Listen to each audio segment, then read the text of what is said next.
like to talk about leadership and career advice, you learned the skill of building, how to pitch, and leadership through kind of having to throw things together yourself and Yeah. taking the initiative of pitching things. So, would you agree that this portion in your career is where you learn the leadership, the what needs to be built, and pitching skills, or is it somewhere else in your career that Oh you yeah. kind of built those? Can you break that down for us?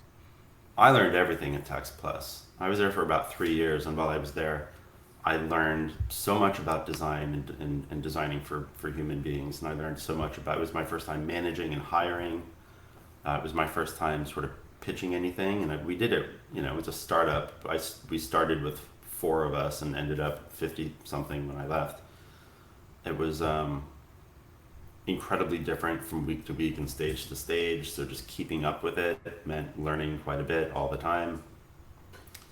Um, yeah, everything kind of came from that. I think if you're lucky enough to have an opportunity early in your career where things are changing quite a bit and you're needed in Mm. a bunch of different ways, and you have to learn on the job, kind of learn on the fly.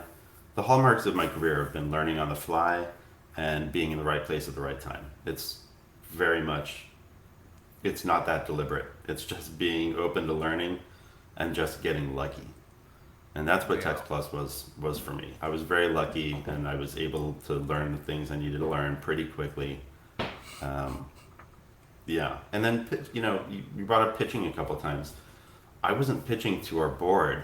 I was pitching to our founders, and they were like pretty chill dudes. And the company was just me and the three of them for most of well, maybe there were a few more of us by the time I was pitching TextPlus.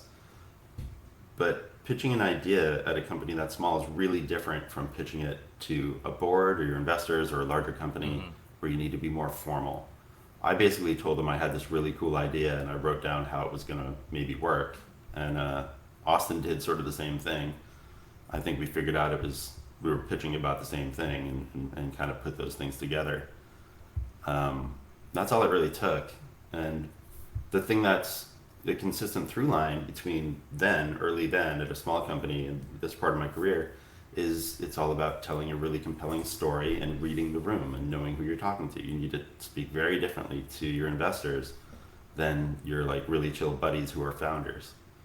Yeah. Um, I continue to see PRDs and PRFAQs and project overview documents and things for my whole career that don't tell the story in an understandable and emotional and compelling manner. And even with those docs, it's your job to like get people informed and also excited. Um, then that's a soft skill. Figuring that out Yeah. is not super easy. And again, I just got lucky that I had guys in the room who were like compatible with my style of communication. And over the years, I learned how to adapt that to different rooms.